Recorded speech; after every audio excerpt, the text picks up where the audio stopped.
What's going on, family? I just installed my rear camera. I know you can see the back over here. Light so bright you can hardly see it, but I got it installed good.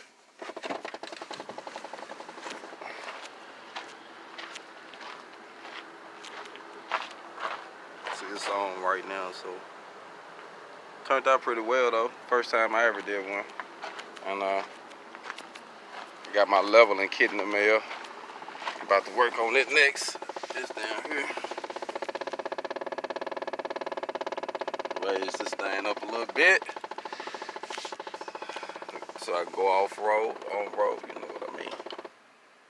But yeah, I wish you could really see it, but I think it's the glare, man. Yeah, hold on.